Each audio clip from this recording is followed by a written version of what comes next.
Yeah, Ashutosh and Greg, thank you for coming in. Both of you have just outstanding, amazing backgrounds of contribution and just doing so many incredible things. So I know my audience are going to enjoy the insights you're going to provide today. So thank you.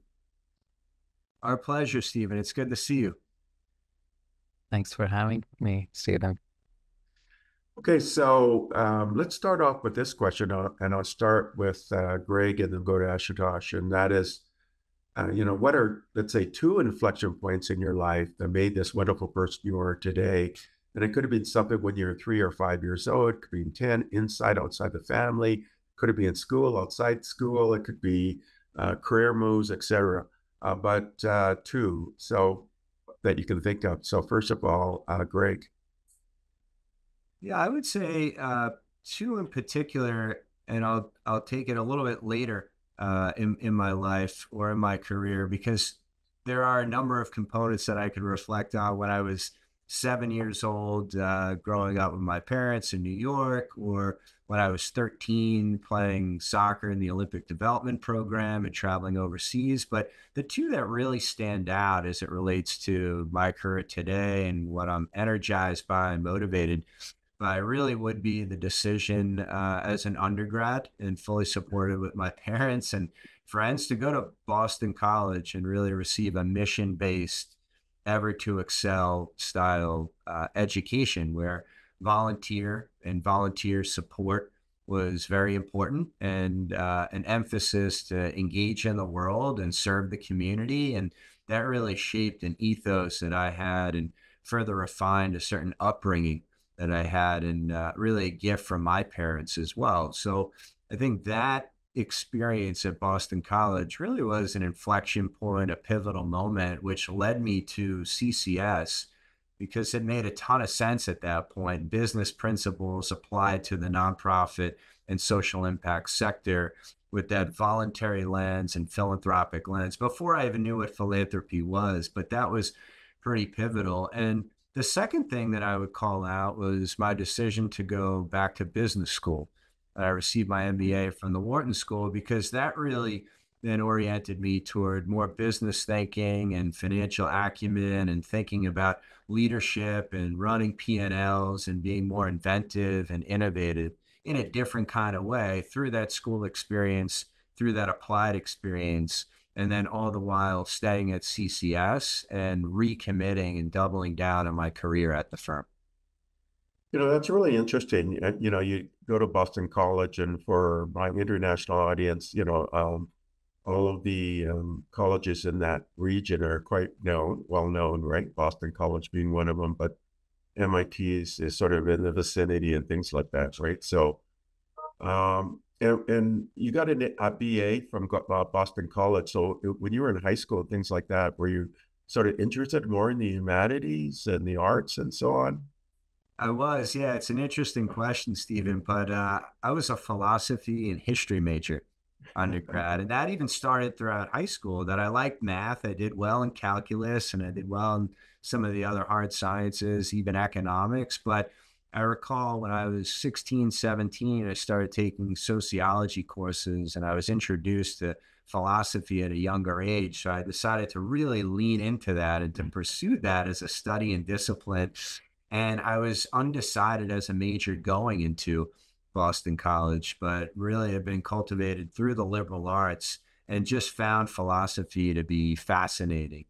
Thought in the abstract, detecting patterns, thinking about logic models, and didn't realize all these years later how relevant it would be in terms of critical thinking and noticing patterns, and even language models and language games.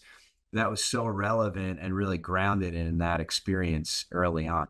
But the humanities I found were very, very important to read, oftentimes large, incomprehensible volumes of text, and have to distill, well, what does this actually mean? What are these authors writing about? What's the difference between the noise and the true signal? And how do I interpret that and apply that forward?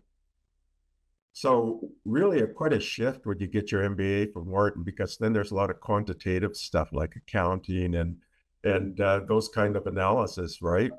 Though you do take probably org behavior and so on, but so that's quite a shift. right? And that shift, did you find that uncomfortable a little bit because it was so different from your I undergrad did. degree? I very much did, Stephen. It's funny you bring that up because, yeah, financial accounting, it was the first time I had taken an accounting course. Economics, I knew a little economics. Managerial was a little bit more difficult for me than macroeconomics. I could see the field a little bit differently with that. I really excelled in the strategy courses, the marketing courses, many of the management and leadership courses. But to have a focus at Wharton on entrepreneurial management and finance in particular was a very big shift from a philosophy focus 10 years prior to that. So I found it to be a really rewarding experience too. And there was that whole global piece through Wharton, which was really different to explore as an entrepreneur, but also to explore and experiment as a global leader and to have immersive experiences. Well, we're in Israel, Tel Aviv University, and then we're in Singapore at Singapore Management University, in Israel also at Technion University, actually, and then traveling to Ethiopia and Cambodia on a few global modular courses. So it brought this new global dimension through that study as well. Yeah, and I could see how that prepped you for a career, early career in sports broadcasting. You're with the NBC Olympics in Sydney and Salt Lake City and the ABC Sports in Japan and South Korea for the FIFA World Cup. So I could see all of that kind of preparing you for that sports career, but ultimately you end up with CCS fundraising, which is more in the nonprofit side and so on. Okay, I'm going to turn my attention now to Ashutosh. Yeah. Okay, so what are two sort of pivotal inflection points in your early life? I can think of two points. One is more a combination of different experiences that I had growing up, which was essentially trying to find resources to either entertain ourselves or do something with our time that we had. And this is back in India before India's economy had completely liberalized. So we didn't have that free market. The market was pretty constrained and the salaries and compensations weren't that high as well. So grew up in this type of environment where we always saw something and wanted that. One good example is we had television, but we didn't have access to all these different channels, TV channels that were being broadcasted through dish and satellite. And it was, again, very expensive to even acquire something like that. So some of my friends who were more inventive than they thought, okay, maybe we can create something. And there is an Indian word for it called jugad, which means you try to combine different things to do something and get something. So one of the things that they did was they broke apart a speaker, speaker from an audio set, and took the speaker out and pointed that to some of the other dish antennas that we saw, and then hooked up the cables to the TV. And lo and behold, we started seeing some of those pictures on our TV as well. So you could call it, yeah, we were stealing signals, but also the lesson for me was there that you could use something as simple as a speaker to actually capture the signals that are in the air. So there were lots of experiences like that that really tuned my attention to seeing things, finding simpler solutions, seeing the world slightly differently. You don't have to have only one solution to any given problem, and really being creative about those things. So there were lots of experiences like that, but that one really comes to my mind all the time. And second was high school, early in college, when one of my uncles worked for the government, and the government only then had access to computers and some sort of connectivity to the internet. And I went to his lab, and there I saw, I guess my first time I witnessed a computer, and he was showing me some commands. And same thing happened in one of my first courses in college as well, where some of our instructors showed us these moving lines, essentially early game graphics using just DOS. There was no GUI for the Windows or something like that. And both experiences just told me that just with simple commands, you could actually make something happen. And just seeing even just lines move across or creating some sort of graphics with code just excited me. And I was never a really good student. I will always like things that I liked, and I only focused on those. I didn't enjoy history, unlike Greg, or other humanities. I did like some of these specifics about sciences or applied sciences. And computers really, I thought was a great way. So I got obsessed with it. I begged my mom to buy a computer. It was again very expensive, but she somehow managed it. And obviously, I did lots of other stuff, browsing, wasting my time, but I also learned programming. And that was, I think, definitely an inflection point in my career. So that's really, fascinating. You or have sort of this television signal kind of issue, and you can see how being creative and combinatorial, you come with a novel solution, and that sort of sparks your curiosity that you could take things that seem unrelated, and if you're inventive, you can create new novel solutions to solve problems, and then you get exposed to programming and computers, and you get your family to invest in a computer for you, which would be a significant investment. And then you end up, that sort of incentivizing you to get a PhD in MS and industrial engineering. You specialize in machine learning, and you get your MS as in design thinking. So I can see all of these shaping you to where you are today, but applying it to the nonprofit space. What was the bridge to get you to be interested in sort of the nonprofit side? Because there isn't, people with your background don't end up in the nonprofit side. They end up in, you could be at Infosys or Tata or something, or Microsoft or Google, something like that, or maybe Siemens because you have PhD in industrial engineering. What kind of shaped you to look at the philanthropic sort of nonprofit side? Yep. When I was finishing my graduate studies, my plan was to go to New York and some other companies that you mentioned, or even maybe in the finance world, try to create something, make a space for myself using all the skills that I've learned. But also life has its own way of doing things, happening things to you. So some of those things happen, but also my dissertation, my research work was studying student retention. Most of the universities in the US, we only have close to 50 or 55% graduation rate. So almost every other person is dropping out after 6 years or is not graduating. So that was my topic of study, to use machine learning techniques to predict who's going to drop out and what interventions could we do. And with those methods, I was able to show 15 to 20 percentage points of a difference where we could essentially find those intervention points and help students succeed. So that was my dissertation work. And I was also doing my graduate assistantship in the institutional research office, which deals with student data, admissions data, enrollment management. So that seemed also like a good path to go as a career. And that was my first job in Ohio at Kent State University, supporting the president and the provost office with these types of models, financial modeling, enrollment management.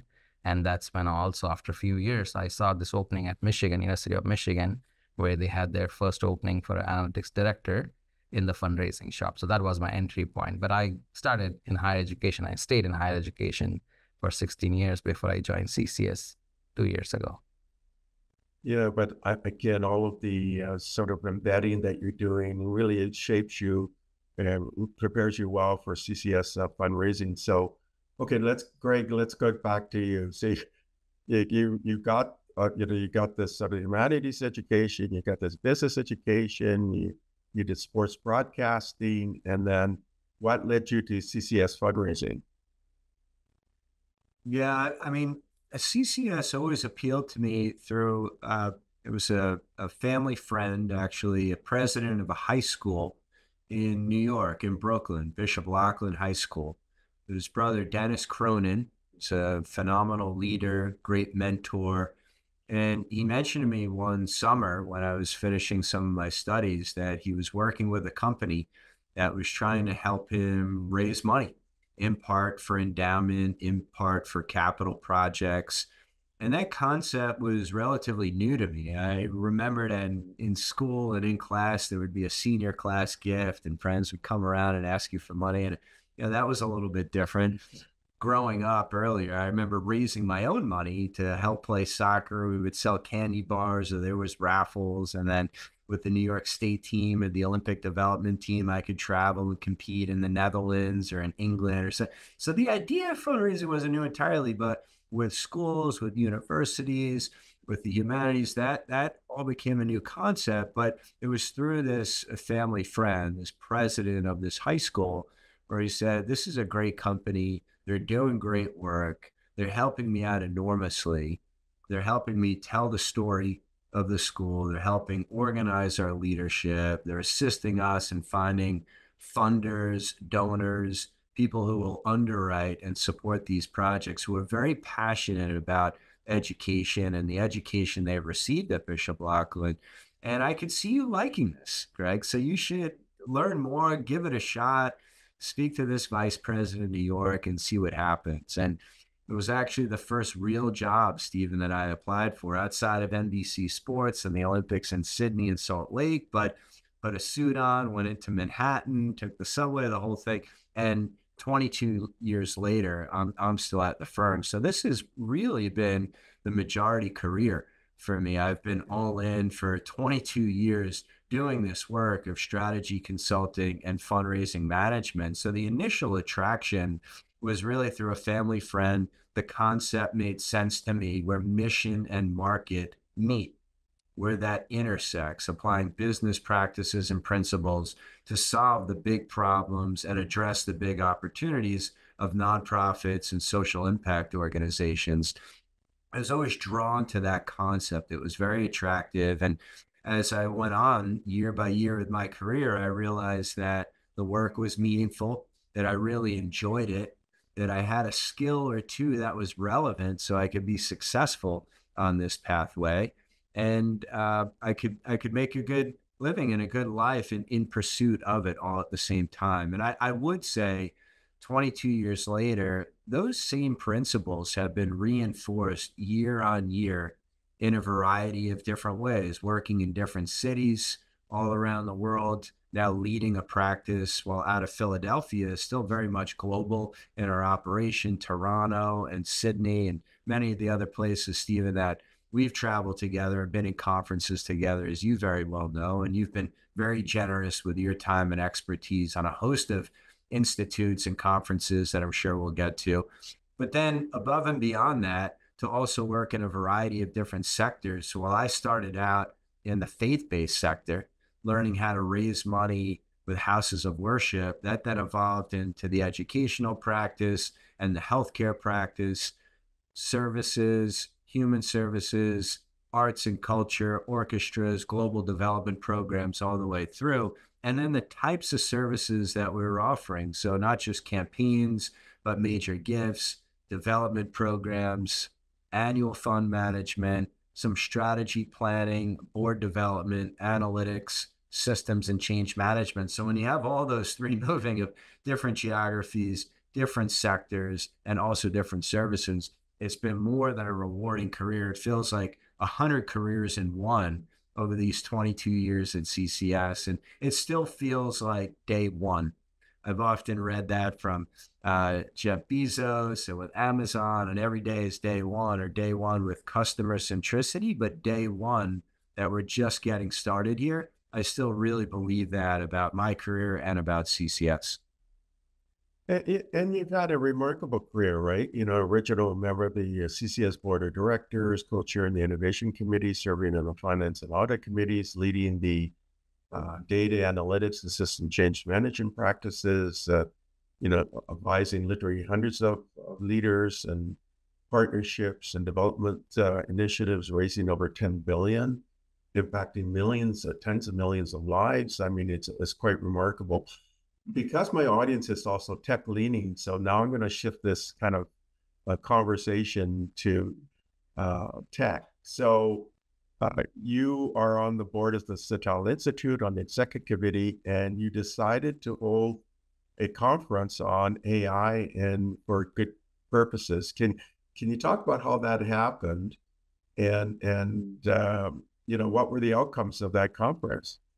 Yeah, I'd be delighted to, Stephen. And so much of this, Ashutosh, generated out of our thinking over the last couple of years, working very closely together with data analytics, predictive analytics, artificial intelligence and all that I've learned from Ashutosh since he's been leading out these practices in so many different ways, and a real privilege to be part of it.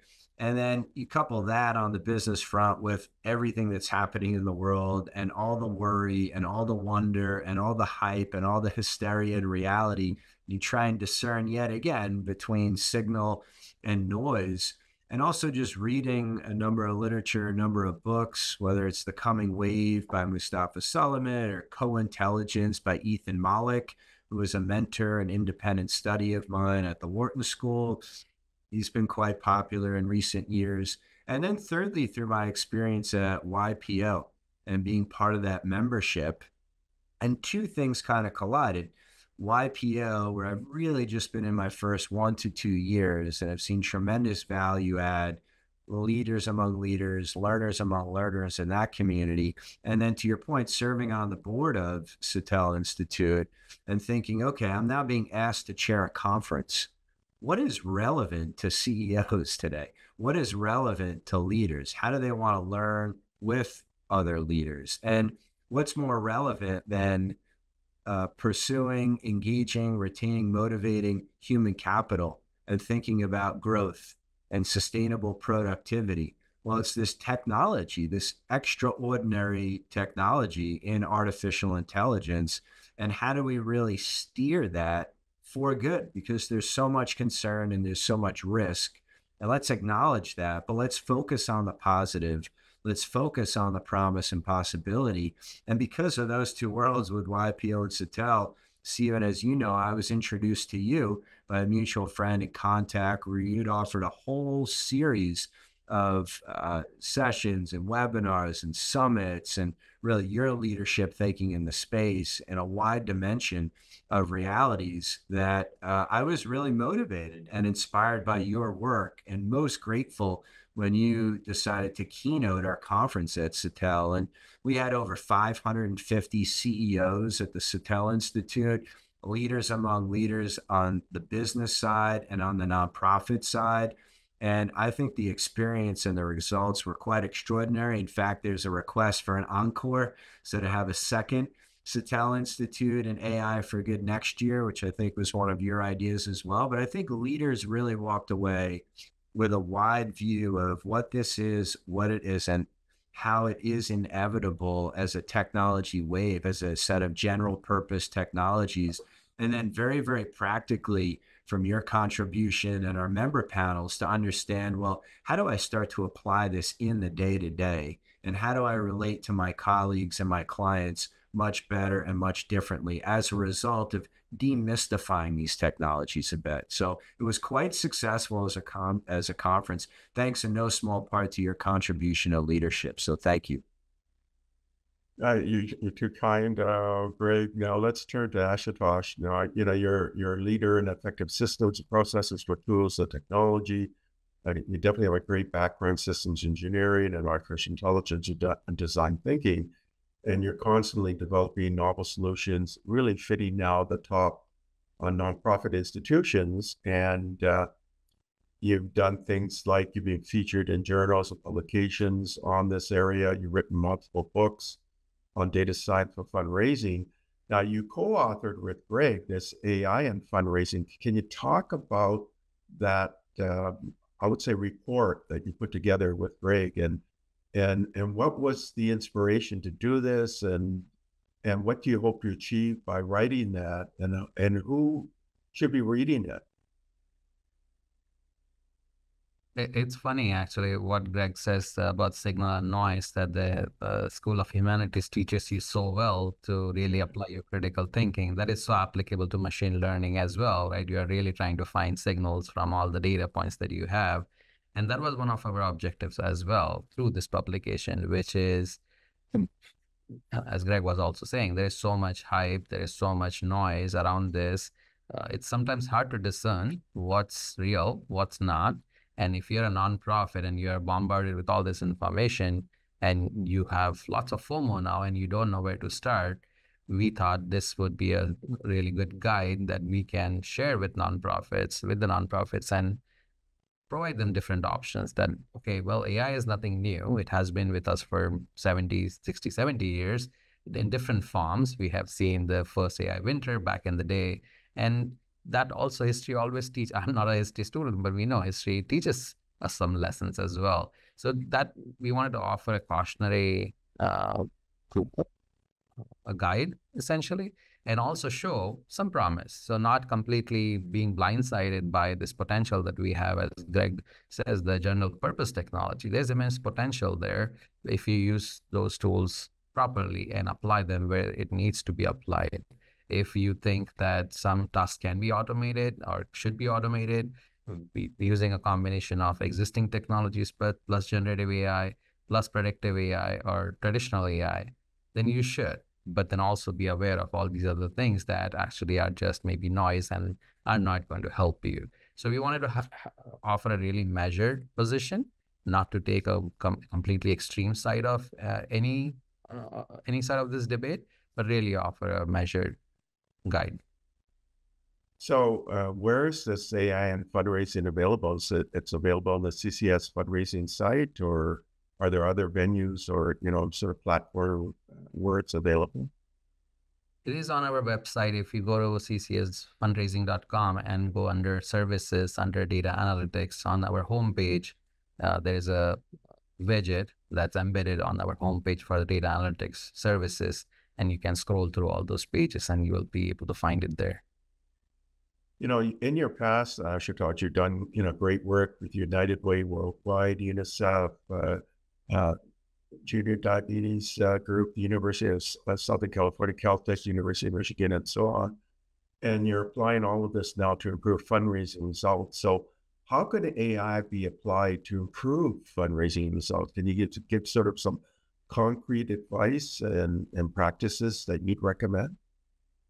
There are a couple of ways. Again, in the book or the guide, we talk about these things. Is again traditional and modern.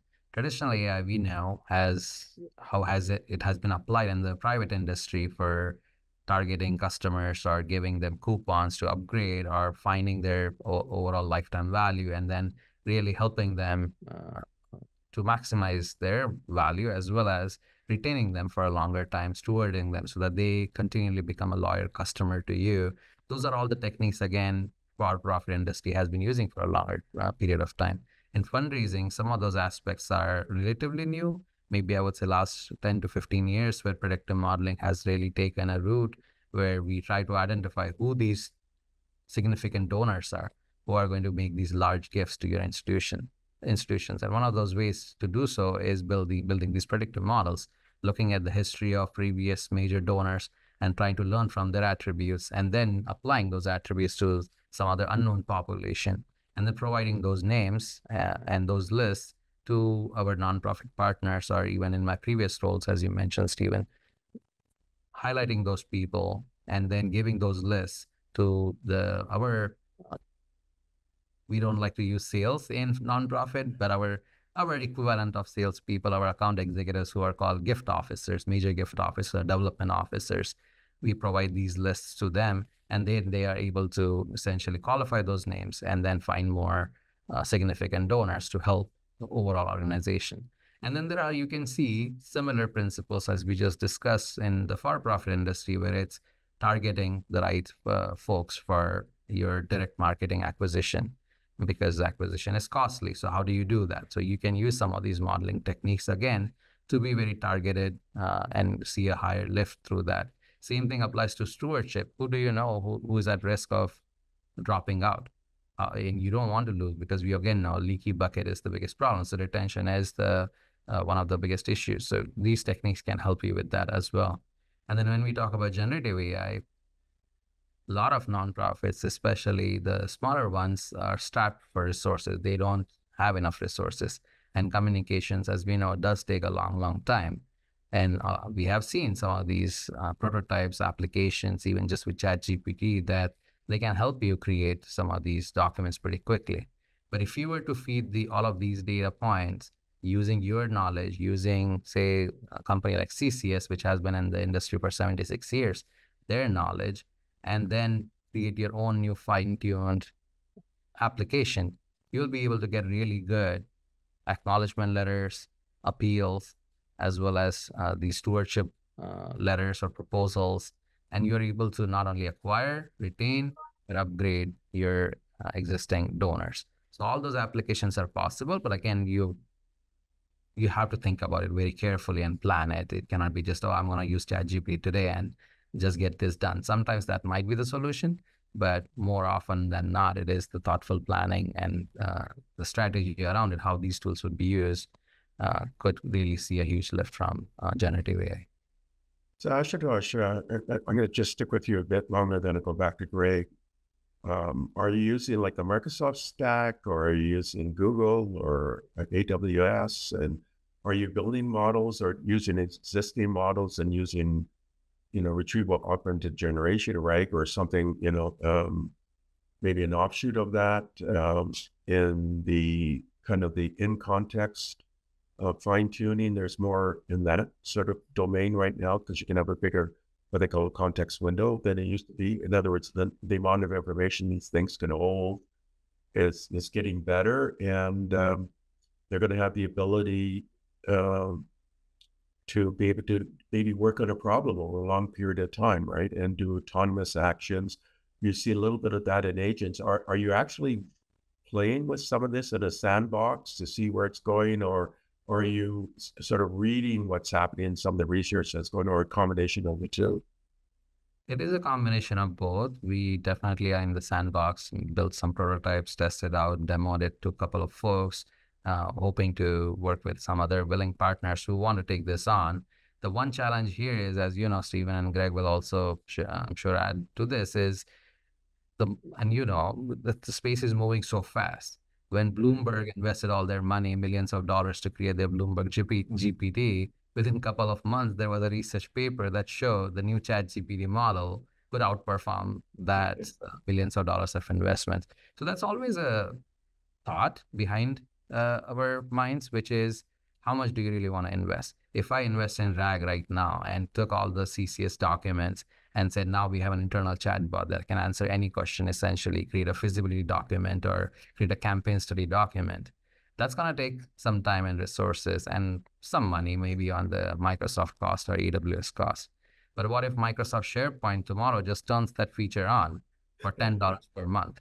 Then what about all that time that has sunk in? So from academic pursuit, certainly we are experimenting on all these different things on a smaller scale.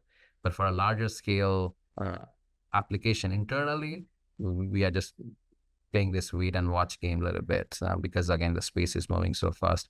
For externally, as I said, we have built some demos, prototypes that we are looking for willing partners to really use these and see how they would like to tweak this and how could they get better results than they're getting from ChatGPT, because that is going to be the test. So Greg, I mean, one of the things I found really fascinating at this Littell Institute at this conference that you chaired, and it's kind of like your brainchild, and it was really, really successful, right? You broke all records. And there's even a wish to repeat it in some fashion, things like that. And really, it's a testament to your charity and your sort of collective wisdom and your ability to co-create and your novel approach to things and so on. And I thought was really interesting, you had like all of these roundtables. It must have been like 100, right? Roundtables. So they were generating ideas. You were feeding it into some central repository, and then you had GPT generate summaries. I thought that was quite novel. And in fact, I'd be suggesting that to some of the conferences I'm involved with now, because you did it so quickly. So are you planning to integrate in either in conferences or in your sort of own practice at CCS fundraising, the activities you're doing to try to integrate more of this? And there's this kind of rumor, which I don't think OpenAI has denied, that they're working on this thing that's even much more powerful. Maybe it can do a little bit of reasoning, and it can autonomously go onto the internet and work on certain problems over a long period of time. And they're just thinking that it's kind of a major breakthrough. And there's a code name called Strawberry. I don't know how much reality to this, but do you use it on a daily basis? And are you thinking about the impact this is going to have on you? Because you're leading all of this, right? Yeah, it's a great question, Stephen. I tend to think about my lessons, my learnings, my insights from that conference and our conversation, and even the YPO Future X that we joined together where you keynoted, or AI for Good, where you've been there for so long through the United Nations and ITU and that summit, and I think a Satel, and really what was the value add to participants and where this is going in the space. And just to comment on that and to build on Ashutosh's comments as well, from my leadership view, I think about AI in a couple of different ways, almost two different dimensions as it relates to running a business. One on the client services side, and then secondly on the human capital side at CCS. And this relates to our AI for Good conference. On the client services side, and Ashutosh, you mentioned this and offered a number of examples, but I tend to think of the value add benefits to our nonprofit client partners by way of a unique philanthropic value proposition, by way of engaging prospective donors and funders, and by way of setting the right strategic fundraising plans. So on the messaging with the generative AI, cognitive AI, all the things we've discussed, to be able to generate content in text and image and audio and video. I mean, Stephen, you created a song in about 3 minutes that perfectly met the moment at AI for Good Satel. But to be able to do that with storytelling for worthy nonprofits who are trying to capture the imagination of prospective donors. With the funders themselves, Ashu, to your point, AI for more accurate and precise predictive modeling, and even moving into things a little bit more precise with donor lifetime value and how do you make the right kind of investments to encourage more giving over time from new donors and existing donors. And then thirdly, to even set goals, to run statistical modeling, to look at Monte Carlo simulations, which have been around much before AI, technically speaking, but in the broader category of statistical power and machine learning and deep learning to an extent. How do we get more accuracy in our ability to predict what the future likely holds, recognizing that all models and formulas are statistically almost wrong from day one because they're a projection of what could happen, but only one thing actually will happen when you cross that threshold in time. Secondly, on the human capital piece, even at CCS, just to further iterate what Ashutosh was saying, we want to experiment on our platform. We have a group called Elevate, which is our innovation group, in addition to innovation at a board level, at our board of directors. And we have so many different pilots going on throughout the company. And in part, some of that's episodic because knowledge is at the edges. Knowledge is at the ground, one client at a time, one market at a time, one sector at a time. So we want our consultants to constantly being experimentative. And yet at the same time, how do we harness that centrally to increase productivity for our consultants, for strategy and operations, and for our executive leadership, whether it is business development, new addressable markets, or just moving from one meeting to the next and making sure, to your point about Satel, things are recorded in such a fashion that it's almost instantaneous. I was watching this demo by Reid Hoffman the other day, Stephen, you might be familiar with it, and actually had programmed custom GPTs in the room with about 8 different phones that were serving. One was the function of historian, one was the function of note taker, one was the function of mathematician, and just having an open dialogue with one other colleague. But on every topic they brought up, they had AI participating. So it was agentic, so to speak. Instead of the two of them, it was really 10 minds, with human and machine collaborating together to generate new creative possibilities. And I think that's where the world is going in a lot of ways. And I think inevitably that's where advisory businesses will go, where how can we lever up or how can we coexist with these technologies and intelligences? So Greg, I mean, you're a senior executive, you're highly respected. I mean, you got things like 40 Forbes or this Business Journal 40 under 40 and a top 25 management consulting. You got all these sort of accolades. And on your kind of daily sort of interaction? Are you now sort of putting up a browser and putting things in there and in a GPT kind of, whatever, whether it's from Anthropic or Google or within the Microsoft ecosystem or OpenAI, are you playing with these things now? I am personally, yes. I mean, in addition to what we're trying to create at the company from a client services perspective or internally from enhanced productivity, just on a personal level. I mean, Ashutosh and I were joking the other day, but 3 or 4 different types of models at any given point. And we do work with Copilot officially within the company, but we're also experimenting with some of the GPT at an enterprise level. And then Anthropic and the others. So, with Claude and Gemini and the whole group. So, yeah, on an individual basis and just setting prompts and seeing what kind of reactions you get and which responses are more intuitive, which are more instructive, how to play with tones, how to play with speeds, how to play with different kinds of responses that you're looking for. And even back to that pattern recognition or discerning between noise and signal, even among AIs of which ones seem to be more directionally accurate or just better use case for you as an individual. So that's a lot of fun too. Not a day goes by where I'm not experimenting or tinkering in one way or another, even if it's a simple prompt, just to see what kind of feedback I'm receiving and how the models are improving over time. Are you playing with any of the video generation models? So OpenAI came up with Sora, but it's still only available in small groups. So other people have now released these video generation models, which are available to anybody. So yeah, have you been trying some of those as well?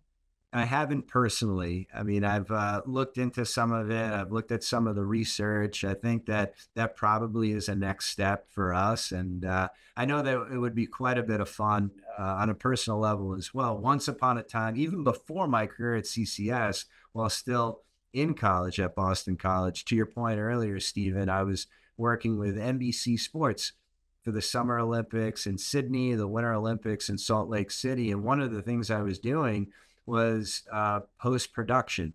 So nonlinear editing with the Avid system and the Final Cut Pro systems in the truck. So you would have, okay, what just happened? How did it happen? How can we make it look happen with new graphics and voiceovers and the whole thing?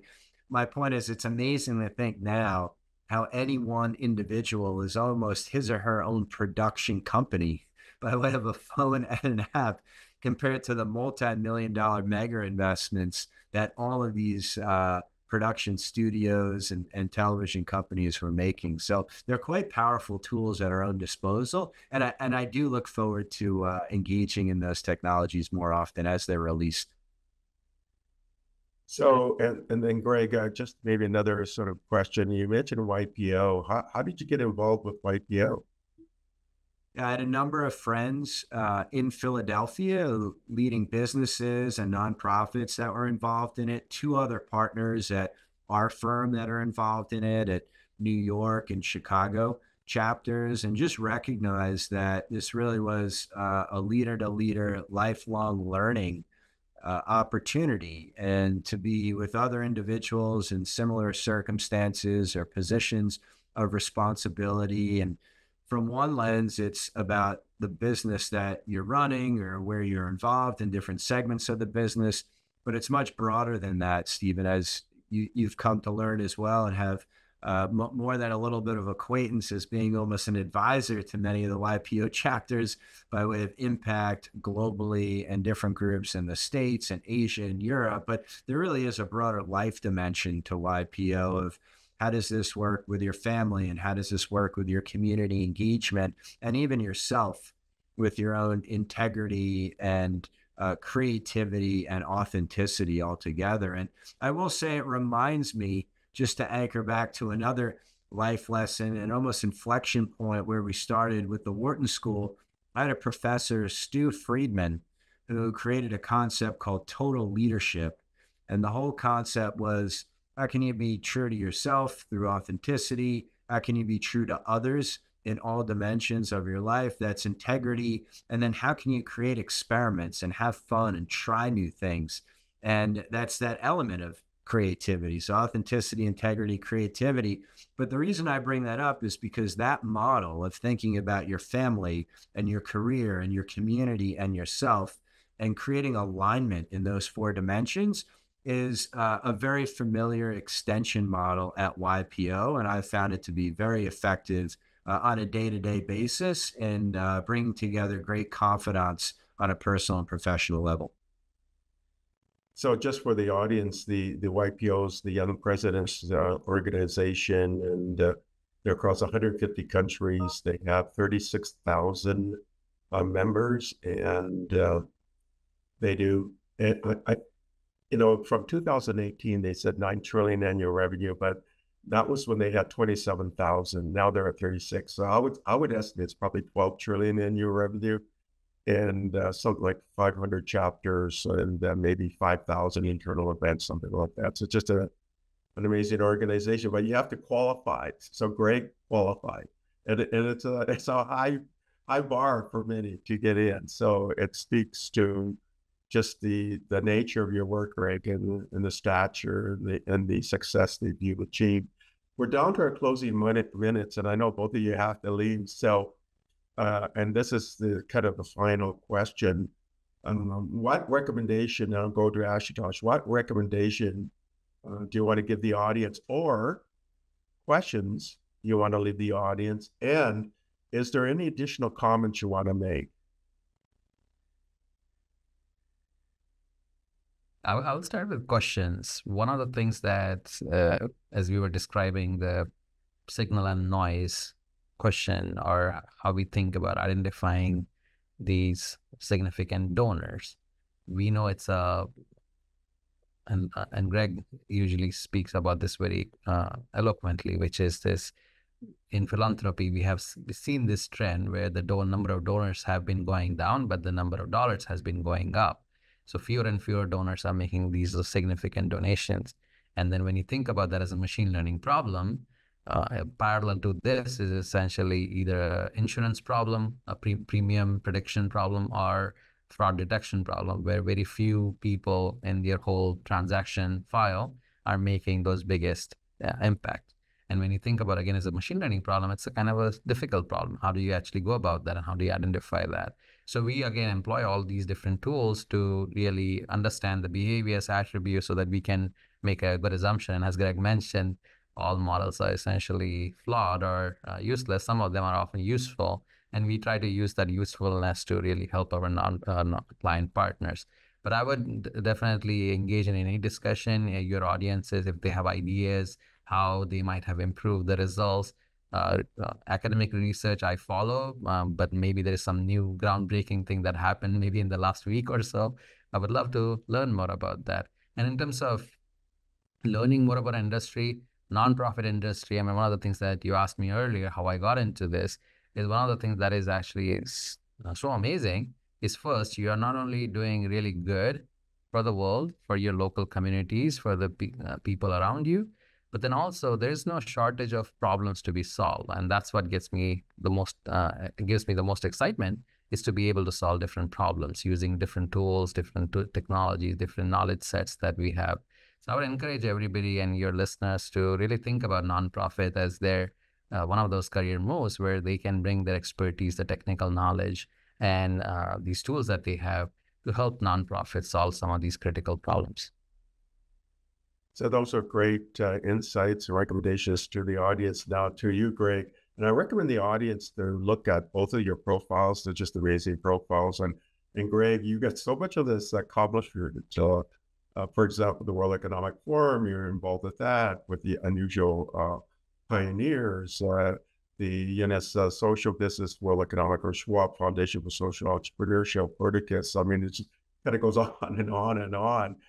Together with the Fairmount Park Conservancy, the Habitat for Humanity, the Chamber of Commerce, the Union League, et cetera, the U.S. Soccer Federation. So again, I recommend everybody look at your amazing accomplishments, both on Ashutosh's side and yours. Now, really in the remaining minutes to you, Greg, is there anything you want to cover off or any recommendations to the audience or questions you want to generate for the audience? Yeah, thank you, Stephen. First and foremost, thank you. This has been a phenomenal conversation, and grateful to you and your leadership, your thought leadership, your practical application, really at a global scale. Your impact has been extraordinary. So grateful to you and your viewers and your listeners for this opportunity. I would end my considerations and reflections in two ways. One, it's just to harken back from a historical perspective, right? History and philosophy being one of my original majors, but just the fact that we are in a moment. You asked Ashutosh and I earlier about inflection moments or inflection points in our lives. And just to think about it, over the long term as a species, we are at an inflection point over hundreds of thousands of years, recognizing this wave, this coming wave or series of waves through general purpose technologies related to both synthetic biology and to artificial intelligence or synthetic life with life sciences and AI. And that is moving forward, and it's accelerating, and it's going to affect and is affecting all of our worlds and our lives and our businesses. And to ride the wave, to, as was once shared with me by a professor when we were in Geneva, Stephen, at YPO Future X, to steer, don't fear, and to stay informed, to stay knowledgeable, and to ride the wave.